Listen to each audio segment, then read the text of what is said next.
So like, I guess when you really look at the sounds that the animals, not the animals, the houses and stuff are making, like the music sound, it's not exactly drums, right?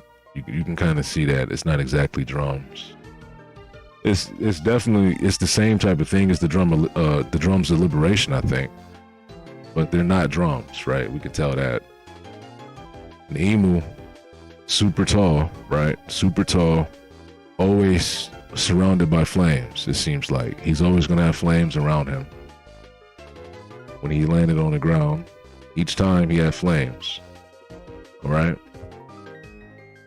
We need to figure out what this omen is about, because they look like his eyes. I mean, I guess his eyes now, right?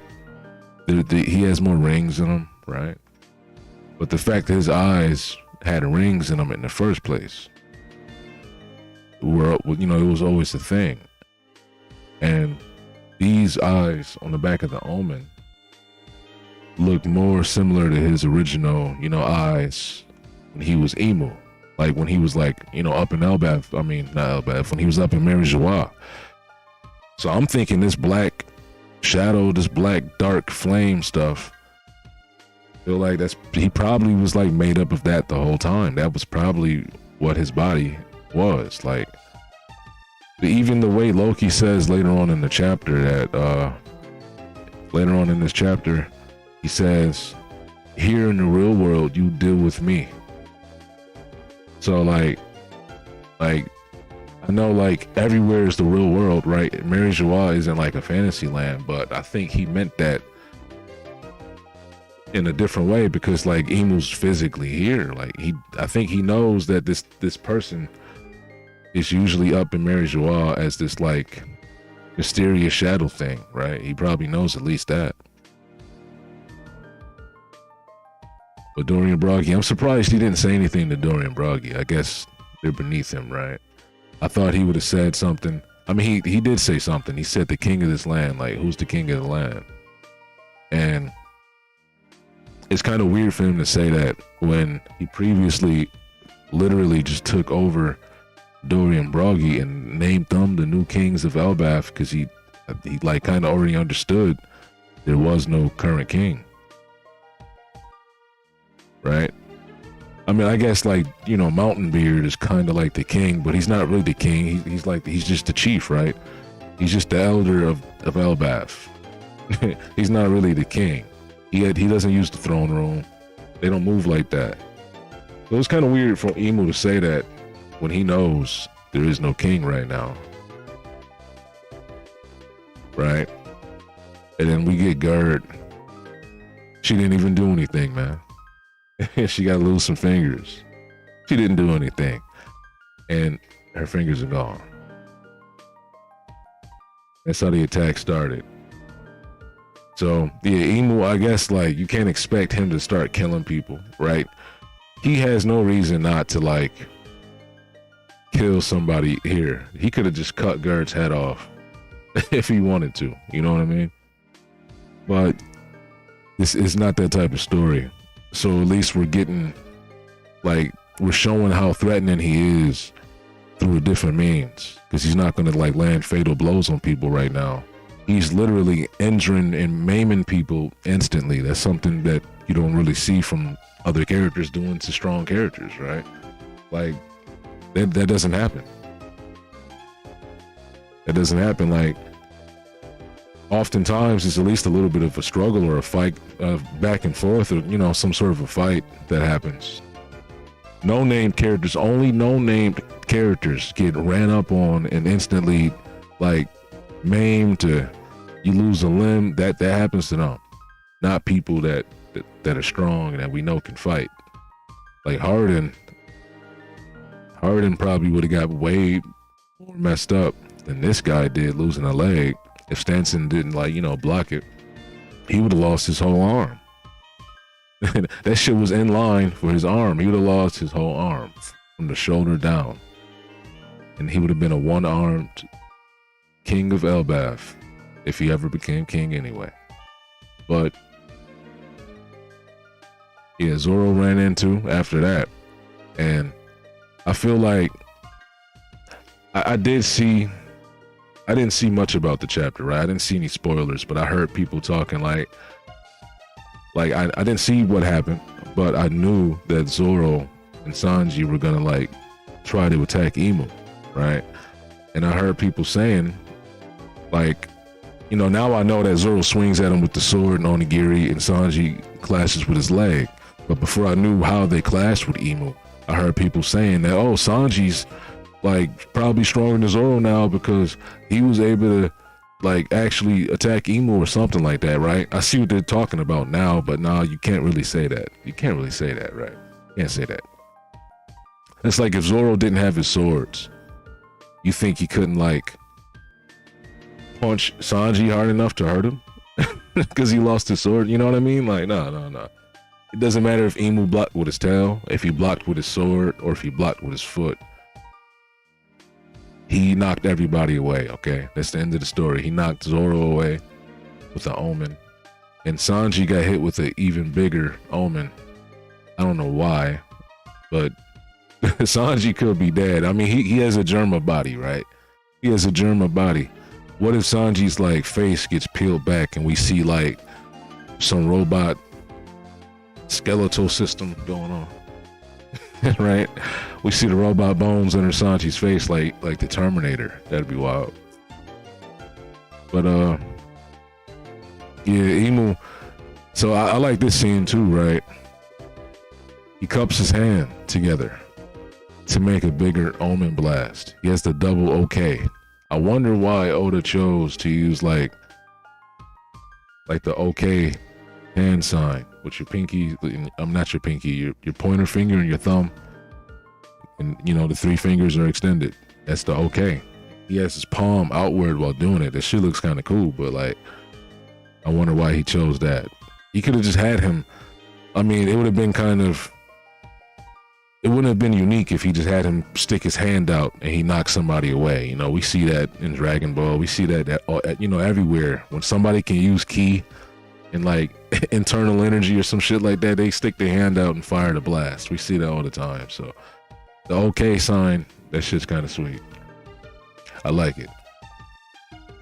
But he's one-shotting everybody. That's the point of this. He's able to one-shot everybody. He's granting each of the God's Knights. So as far as we can tell, we don't know about Gunko, right? But he's giving them all the Omen flames, right? And it seems like it powered them up because Summers jumped straight into the air after Imu told him to make haste and they have to leave. And for I don't know what they're making haste for. Is he still going to try to subjugate Elbaf? Like he went down there himself because he wants to deal with Needhog and Nika, right? He wants to deal with Needhog and Nika. So he came down here himself because of those two reasons. Outside of that, is he still going to try to take over Elbaf? Is he going to leave and just do it later? Like the Holy Land is on fire. And he knows that. That's why, you know, it's like a lot of stuff is going on right now. So I wonder what the fuck is going to happen. Like what's going to make sense after Imu like fights here? Is he going to run out of time before he defeats Luffy and Loki? Is it going to be like, you know, his body gets pulled back, or he starts like coughing up more blood because he's been out here for too long, and then he has to like hurry up and retreat back to Mary Joao, where he like, you know, I guess gets rid of his physical body. I don't know. We're gonna have to find that out. Because him staying here would be cool, but he can't stay here like without killing people. Like he's just gonna like cut people's hands off and say, okay, you're defeated, and then like let them come back later. Like it wouldn't even make sense. Like if he pulls up on Luffy and just like tries to cut his foot off or something, like, you know what I mean? That wouldn't make sense. Like he's not gonna do that. He's gonna try to probably kill Luffy and Loki. That's probably why he's like also not worried about trying to fight anybody, right? He's just saving time because he knows he can't stay here forever for whatever reason. I think, you know, obviously I think it has to do with him having a physical body. He can't stay here for too long. So Yeah. What's the next thing I want to say, right? See his wings. I wish Oda showed us him sprouting the wings. He just flew off. I think the wings are coming from the clouds that are surrounding him, right? I think they turn into the wings. Because it, like, even right now, when he's flying in the sky, all you see is the circle behind him, the circle of flames, the omen flame ring, right? The omen flame ring is the only thing behind him right now. And then you see clouds circling his wings, or like flames, I guess, right? But either way, the actual like flame clouds, because they're all flames, right? I guess they're all flames, but his black flames look like clouds, right? Like these flames right here, they look like clouds. So I guess those cloud flames turn into the wings because you don't see them anymore. That's what I'm saying. So, and I wonder, like, probably sound weird, but I like his foot. We never seen his shoes. I don't think. I thought his shoes were white in the last panel we saw. I mean, in the first panel we saw of him last chapter. I thought his shoes were white, but I guess, you know, it wasn't really colored in or whatever. But I wonder if he has like hooves, like a demon, like a devil would. Like, does he have hooves or regular feet? You know what I'm saying? Does he have like 2 toes? Some shit, like, is it on some weird shit? He has 5 fingers. So, you know, I'd imagine he has normal human feet and shit, right? But I just wondered, like, yo, does he look like a demon? Okay, I guess the answer's right there, right? Him floating. He has shoes on, okay. But Luffy and Loki eating food right now. I don't know if Loki gets stronger. I know Loki has been like chained up in the bottom of hell this whole time. But does that mean he was like especially hungry? You know what I'm saying? Was he tired? Was he weak? Not only because he was tied to like a tree with sea prism stones on him, right? That's why Gonko was able to hurt him so bad earlier. But was it not only because he had the stones on him? Or like, was he also just tired and hungry too, right? So if he eats now, is he going to get stronger? Because we know Luffy is. That's why I'm mentioning that. We know Luffy's about to get a strength boost. He's going to come back full Nika power after he eats that meat. So yeah. There's a lot of stuff going on in this chapter though, man. This emu shit, this is like the peak mystery stuff of of One Piece. Like, this is like, if we wanted to see anything more, this is it. But I don't know what we could have wanted to see more than Emu doing things with dark demon powers that we've never even seen before. Like, we're learning about a whole bunch of extra shit just because of Elbaf. God Valley aside, Elbaf itself aside, and then King Harold and Loki is, you know, all that shit aside. We're learning about like the God's Knights and this new power system that's getting explained really kind of vaguely, and it seems like he's kind of retconning it, you know, with the whole Summer's Iron Heart thing. Because I know like I said earlier, we've seen God's Knights get blown up, or like they lost an arm, and the arm didn't magnetize back to them, or the hand didn't magnetize back to him. It just regenerated. Right? We've seen that before, so it's kind of weird that now, like, he's putting emphasis on, you know, cutting off parts of their body and separating them. And how could Sanji even do that? Didn't they just explain that they need Conqueror's Haki previously, but then Oda just act like, I don't know, it's like it didn't matter anymore, because they chopped Summers in half, Killingham in half, into 3 pieces. But they didn't use Conqueror's Haki for that. And then now his regeneration isn't regeneration. It's body parts floating back together. Like, I don't know. It's like he changed the way it works. I don't know. It's a little weird. But maybe he's going to give us an explanation that kind of encompasses both types of regeneration. Like, oh, maybe if it's a small part of your body, it can just regenerate. You know, if it's destroyed, I should say, if a part of your body's destroyed, it regenerates. But if you just get it cut off, then it has to return. You know, maybe he's going to add a rule like that. So that's the reason why. Maybe it's not a retcon. Maybe, like I said before too, it also could be that he left enough room. He didn't tell us enough information about it so he can just add things on and it won't really contradict anything because he hasn't really stated anything, right? So yeah, Sanji clashing with Emu. I know a lot of people are talking like Sanji actually did something. I don't even think he touched him, bro. Like his foot doesn't even look like it's hitting him. He might have just like clashed with his energy. I don't know. Like I know it did here. Oh, okay, yo, it did here. I guess he hit him in the knee. I wish that panel was a little more clear, but he did hit him in the knee. But if people think that Sanji getting blown up by Emu's foot just because Emu had to use his actual body to hit him instead of like use the sword, if you think that makes him stronger than Zoro, then yeah, stop reading One Piece, bro. Like, why are people even still talking about that? Like, come on. But Loki pulls up, and his words, like I said, make me feel like he knows something more about Mary Joie. And like, form he's taking now, he knows. Okay, and obviously Loki's never seen him before, but he doesn't need to have seen him before. He knows from what he's saying about Harold that this is the guy I've been trying to get to my whole life. Since, oh, not, you know, for the rest of my life. Since Harold died, I've been trying to get to this dude. He knows that. So we might have a lot more dialogue coming from Emu.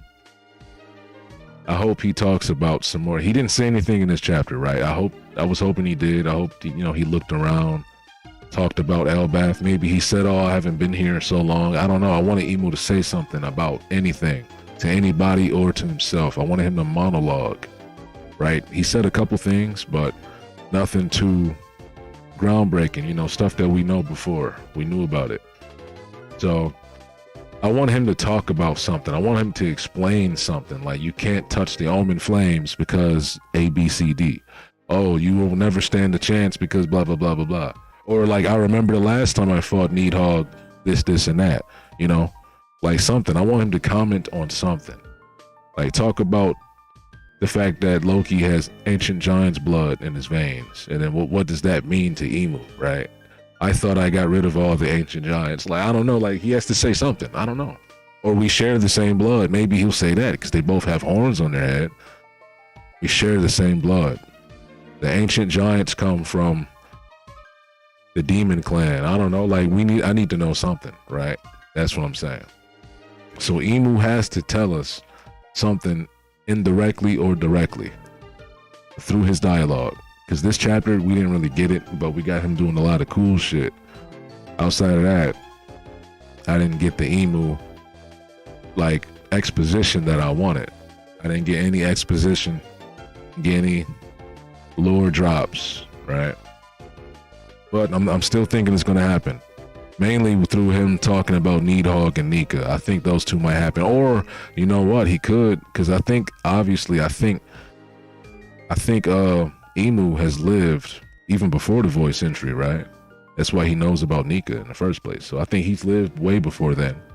He just finally won his conflict with Nika's spirit, you know, Joy Boy, the Devil Fruit Nika, whatever you want to call it, right? He won the conflict with Nika's reincarnation finally when Joy Boy was there and they fought for 100 years or however long. And the voice century war ended. He founded the world government. I think Emu existed way before then. You know, that's just finally when he won. But since he existed before then, he's gonna probably know about the god, the Elbath god, the god of war. He might mention him. What if Ragnar remembers Emu? I don't think we get him, like, I don't think he talks. But what if he remembers him and he says something to Loki, like, yo, this is the same guy who fought with Elbath, like the god of war, Elbath. He fought with him 1,500 years ago. You know, like something like that. I don't know. I just need something. I need, like, maybe Loki talks about Emu's appearance and the fact that he has a devil's tail. Maybe he knows about devils, and Loki starts talking. Oh, I've heard about the devils. Like, I heard about you.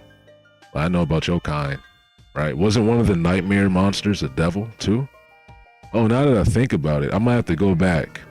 Not right now. I can't go back right now, but the panel, because I remember when I figured out Loki was definitely Needhog. I was 100% sure when I saw that Loki's nightmare monster disappeared on screen, and we only started seeing the Needhog one, right? We still saw the Nika nightmare monster, but the Loki one disappeared and we saw a Needhog instead. And then the way Harden looked at the Needhog one, I was like, okay, yeah, that's Loki. What if one of the other, because I think, if I'm remembering correctly, I think one of the other nightmare monsters was some type of demon. I know they had a Draugr. I know they had the Great Erikson or whatever his name is, right? But I think they had a demon too. I want to go back and like see what that looked like. Did he have a spiky tail? If they had a demon there, because I just remembered. I feel like those nightmare monsters, the dreams, the tales from Elbaf, the things they tell the kids. Okay, that's what I'm trying to say. God damn it, the things they tell the kids and the stories they learned from when they were children. Those were some of their nightmares. So what if Loki also, because he grew up here, knows about the stories about devils and shit, right? And he starts mentioning something directly to this dude because he sees that he looks like one of the devils in his childhood stories that they talked about, right? Because everybody who was every nightmare monster that appeared was somebody in history, I'm pretty sure, because we know that Nika existed, right? We know that Needhog actually existed. Like, we know that Loki existed for real because he was a nightmare to them. He was a present day nightmare for them, right? So they didn't even live him. The kids weren't alive when Loki was doing all that, so they didn't even live through him and his destruction and horror, but they still knew him as a nightmare because that's one of the stories they got told as children about Loki. So they got told about the Great Eriks. What if the Great Erikson was the god of war? Because we know from the previous, in the past on Little Garden, Dorian Broggy, or I think it was Broggy. No, it was Dory who mentioned the god of war Elbaf is going to smile down upon them or some shit like that with the sun. Or he mentioned some shit like that. God of war, he didn't say god of war, my bad. He said the god Elbaf. Like our god Elbaf, right? He named him Elbaf. That's the name he said. He said he's going to smile down upon them and all that for their battle. So I think there's a connection there, man. I think that Elbaf knows about what Emu is. Nobody's just mentioned it yet. And they've heard about a devil before, right? I think that's the case. And I think we're going to get that Emu exposition next chapter. Like, he has to mention something. But I've been saying that for the past, couple minutes. So, yeah, that's all I got to say now. I think I'm in this video.